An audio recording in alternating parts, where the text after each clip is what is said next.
हाय दोस्तों, मैं दीपक सर आप सभी को आइडियल स्टडी पॉइंट में स्वागत करता हूं। जैसा कि आप लोग देख रहे हैं, मैं आप सभी के लिए वॉइस जो इंग्लिश का सबसे महत्वपूर्ण टॉपिक है, मैं ये लेकर आ गया हूं आप सभी के लिए। ठीक है, तो मैं इसमें वीडियो का पार्ट नंबर 3 आपके लिए लेकर आ गया हूँ। ठीक है ना। और इसके पिछले वाले मैं 2 पार्ट में जो है रूल नंबर 1 से लेकर 4 तक का वीडियो अपलोड कर चुका हूँ। ठीक है, उसको अच्छी तरह से आप देखे होंगे, आशा करता हूँ, और सीखे होंगे। और आगे अब हम लोग सीखते हैं। ठीक है, तो स्टार्ट करते हैं। तो देखिए, इसमें रूल नंबर 5 है, यानी कि हम लोग इसमें टेंस अभी सीख रहे हैं ना, कि टेंस में जो भी आते हैं ना सेंटेंस, उसको हम लोग कैसे एक्टिव से पैसिव बनाते हैं। ठीक है, तो बहुत ही आसानी तरीके से हम लोग सीख रहे हैं। तो देखिए, इसमें हम लोग छठा टेंस पढ़ेंगे। छठा टेंस का नाम है past continuous tense. Past continuous tense यानी कि आपका छठा टेंस। ठीक है ना। तो छठा टेंस का जो होता है, इसका जो होता है एक्टिव फॉर्म में होता है सब्जेक्ट के बाद में देखिएगा आप। ठीक है ना, तो वॉज या वेयर, ठीक है ना, प्लस V4 प्लस ऑब्जेक्ट लगा रहेगा। ठीक है ना, ये रहेगा। तो हम लोग इसको जब पैसिव बनाएंगे दोस्तों, तो इसको ऑब्जेक्ट को पहले लाएंगे। ठीक है ना, उसके बाद में वॉज या वेयर जो भी चीज है उसको हम लिख देंगे। ठीक है, उसके बाद में देखिए V4 है ना, V4 यानी कि वर्ब में ING। V4 का मतलब हम आपको बताए थे, इसका मतलब होता है वर्ब में ING। ठीक है ना, तो वर्ब में ING जहां पे भी लगेगा ING, तो इसके साथ बीइंग का यूज करेंगे। क्या यूज करेंगे? बीइंग का यूज करेंगे। ध्यान देंगे, जहां भी V4 आएगा यानी वर्ब में ING आएगा, उसके साथ बीइंग का यूज करिएगा। ठीक है, उसके बाद में आप क्या लगाएंगे? V3 मेन वर्ब में तीसरा रूप लगा देंगे हम लोग। उसके बाद में बाय लगा करके, ठीक है ना, ये सब्जेक्ट का ऑब्जेक्टिव रूप लिखेंगे, यानी एजेंट लिख देंगे। ओके, ये लिख देंगे। चलिए एग्जाम्पल लेते हैं। जैसे मान लीजिए कि पहला एग्जाम्पल हम लेते हैं कि सीता वाज कुकिंग फूड। ठीक है ना, यानी कि सीता खाना पका रही थी। तो इसको हम लोग कैसे बनाएंगे? ठीक है, तो सिंपल तरीका है कि पहले ऑब्जेक्ट को लाना है, यानी फूड पहले आ गया आपका। ठीक है ना, उसके साथ वॉज या वेयर लगाना है, तो फूड के साथ वॉज लग गया। उसके बाद में क्या लगाना है? बीन लगाना है दोस्तों, तो बीन लगा दिया गया। उसके बाद क्या लगाना है? मेन वर्ब में तीसरा यानी कुक है ना, कुक का तीसरा क्या हो जाएगा? कुकड हो जाएगा। ठीक है ना, उसके बाद में क्या लगाना है? बाय लगाना है। उसके बाद एजेंट यानी सब्जेक्ट का ऑब्जेक्टिव, तो सीता है, तो सीता का ऑब्जेक्ट में भी सीता ही रहेगा। ठीक है ना, बन गया। ठीक है ना, और भी एग्जांपल देखते हैं। जैसे दूसरा एग्जांपल ले लेते हैं, राम वॉज कॉलिंग मी, मान के चलिए ये रहा। तो इसको हम कैसे बनाएंगे? ऑब्जेक्ट को पहले लाएंगे, तो ऑब्जेक्ट मी है, तो मी का क्या हो जाएगा? आई के साथ क्या लगेगा? वॉज। ठीक है ना, आई के साथ वॉज। उसके बाद में देखिए बीन लगाना है, ING है ना, इसलिए बीन। और कॉल का तीसरा क्या होता है दोस्तों? कॉल्ड। और बाई हो गया ना, और कॉल्ड बाई, और राम है तो राम लिख देंगे। राम का ऑब्जेक्ट में राम ही रहेगा, कोई चेंजिंग नहीं होगा। चलिए तीसरा एग्जांपल एक और लेते हैं। जैसे कोई बोलेगा, ही वॉज, ठीक है ना, चाहे इसको हम लिख देते हैं सी वॉज लविंग मी। ठीक है ना, वह मुझसे प्यार कर रही थी। तो इसको कैसे बनाएंगे? तो पहले हम ले आएंगे, मी को पहले लाएंगे, तो आई के साथ वॉज के बाद में ये ING लगा है, तो इसके साथ क्या लगता है? बीन का यूज होता है ना। यहाँ पे सूत्र भी बताया गया है ना कि ऑब्जेक्ट पहले लाएंगे, उसके बाद वॉज या वेयर, उसके बाद बीन, उसके बाद मेन वर्ब तीसरा रूप, यानी लव का तीसरा रूप क्या होता है दोस्तों? लव्ड। और क्या हो गया? बाई। और सी का क्या होता है दोस्तों? क्या बताए हैं? और। ठीक है ना, तो ये देखिए इसका हो गया कंप्लीट। चलिए ये रूल तो हम लोग सीख चुके हैं। इसी तरह से आसानी से आप छठा टेंस रहेगा तो इस तरह से आप बना सकते हैं। ये सूत्र याद रखेंगे, इस सूत्र के माध्यम से आप आसानी से बना सकते हैं। अब चलिए नेक्स्ट रूल को देखते हैं।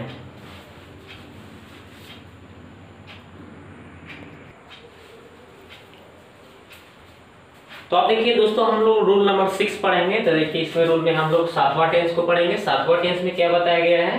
तो उसका एक्टिव फॉर्म दोस्तों होता है कि सब्जेक्ट के बाद में देखिएगा तो हैड लगा रहेगा, और हैड के बाद में V3 लगा रहेगा, ऑब्जेक्ट लगा रहेगा। ठीक है ना, तो वो हो जाएगा 7वां टेंस। और इसको हम लोग जब पैसिव बनाएंगे तो ऑब्जेक्ट को पहले लाएंगे, उसके बाद हैड लगाएंगे।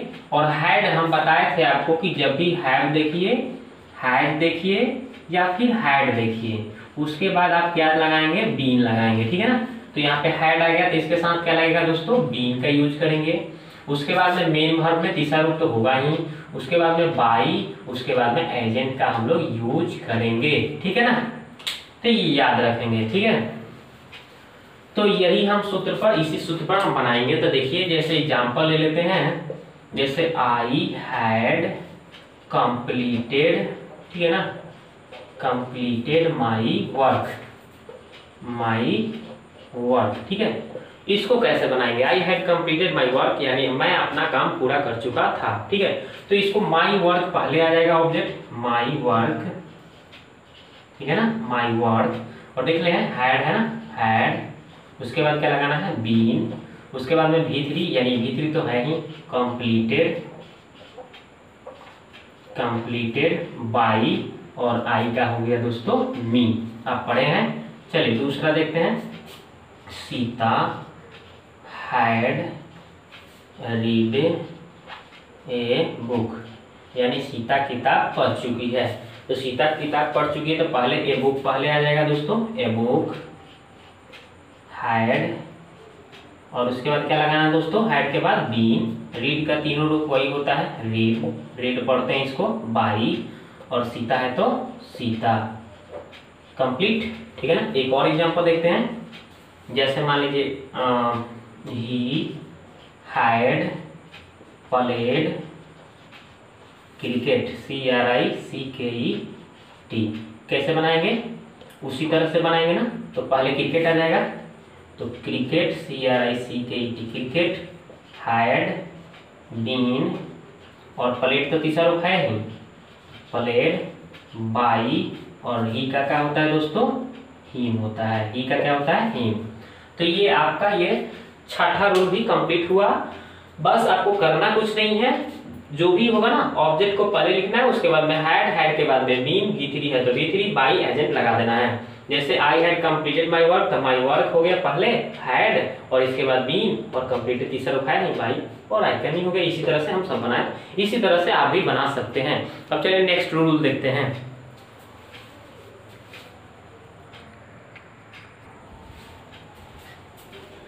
तो आप देखिए दोस्तों 7 नंबर हम लोग रूल नंबर देखेंगे, रूल नंबर 7, और ये 8वां टेंस है, ठीक है ना।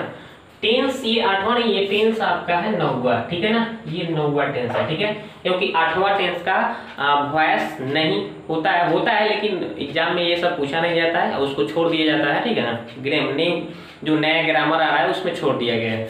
तो देखिए इसको हम लोग को उतना पढ़ना नहीं है, ठीक है ना। 8वां टेंस को नहीं पढ़ना है, हम लोग को 9वां टेंस से शुरू करना है, ठीक है ना। यानी कि आपको चौथा टेंस नहीं पढ़ना है, 8वां टेंस नहीं पढ़ना है, ठीक है ना। ये दो ठो हम लोग को पढ़ने की कोई जरूरत नहीं है, ठीक है। तो इसलिए हम एक बार में हम चले गए 9वां टेंस में। तो 9वां टेंस का जो इसका एक्टिव फॉर्म होता है दोस्तों, सब्जेक्ट के बाद में शैल या विल, ठीक है ना, शैल या will plus V1 plus object लगा रहेगा, ठीक है। तो हम लोग उसको पैसिव में कैसे बनाएंगे, तो ऑब्जेक्ट को पहले लाएंगे, फिर उसके बाद में शैल या विल जो भी चीज है उसको लिख देंगे, उसके बाद हम इसके साथ बी लगाएंगे। जहां पे देखेंगे शैल या विल उसके बाद में लगाएंगे बी, ठीक है ना। शैल विल के बाद बी लगा देंगे, और ये भाग का तीसरा रूप लगाएंगे, और बाई लगा करके एजेंट लगा देंगे, ओके। यही आपका सूत्र रहा, इसी सूत्र पर आप आसानी से बना सकते हैं। जैसे एग्जांपल ले लिया जाए, जैसे आई शैल डू इट, मतलब मैं इसे करूंगा, मैं इसे काम करूंगा, तो इसका हिंदी हुआ। तो हम पहले इसको लाएंगे, ईट को पहले लाएंगे, तो ईट में तो कोई चीज नहीं होता, ईट, और ईट के साथ क्या लगेगा दोस्तों, व्हील लगेगा। सेल तो नहीं लगता है, आई अभी के साथ सेल लगता है, आपको पता होगा, इन दोनों के साथ सेल और सब के साथ व्हील लगता है, याद रखेंगे। तो आई वीट ईट है ना, तो ईट के चलते यहाँ पे सेल की व्हील, तो व्हील लगेगा। उसके बाद बी लगाना है, उसके बाद V3 यानी डू के तीसरा क्या होता है, डॉन, और उसके बाद में बाई, और आई का क्या हो गया दोस्तों, मी हो गया, बन गया। समझ गए, कितना आसान है, बिल्कुल आसान है। आगे देखते हैं, तो नंबर 2 देखते हैं। नंबर 2 जैसे मान लीजिए सीता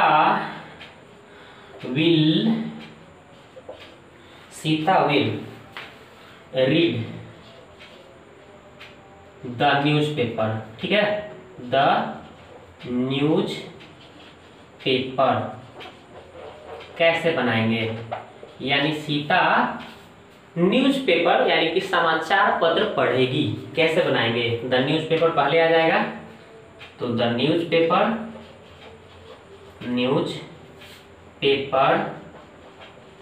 विल लगेगा इसके साथ, आई या वी के साथ ना सर लगता है विल। उसके बाद क्या लगाना है, बी, शैल या विल के बाद बी। उसके बाद मेन भाव में तीसरा रूप यानी रीड का तीसरा रूप क्या हो जाएगा, रेड ही होता है, पर रीड ही होता है लेकिन रेड पढ़ते हैं, बाई, और इसके बाद सीता है तो सीता। Okay clear. एक और देखते हैं, जैसे बोल देते हैं ही विल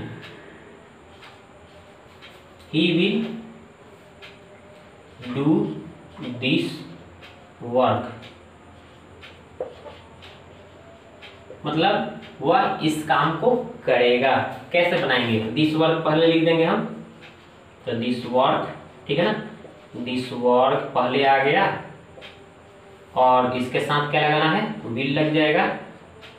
उसके बाद में डू का तीसरा, हाँ विल, शैल विल के बाद में बी लगता है ना, बी। उसके बाद डू के तीसरा क्या हो जाएगा दोस्तों, इसके बाद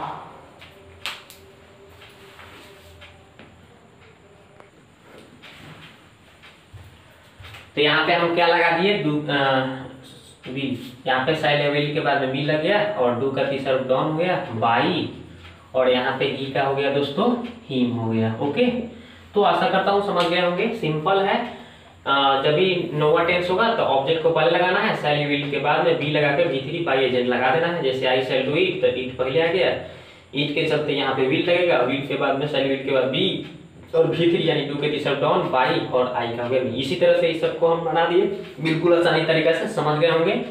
तो अब हम लोग मिलते हैं इसके नेक्स्ट वीडियो में, ठीक है। नेक्स्ट वीडियो में मैं इसके बाद जितना भी रूल है आगे बताऊंगा। तो वीडियो को देखने के लिए आपको बहुत बहुत धन्यवाद, और वीडियो आपको अच्छा लग रहा है तो लाइक और सब्सक्राइब करना नहीं भूलिएगा, और मेरे साथ बने रहिए और अधिक से अधिक शेयर करिए ताकि मैं इस तरह से वीडियो आपका कंटिन्यू रखूं। वीडियो को देखने के लिए आपको बहुत बहुत धन्यवाद।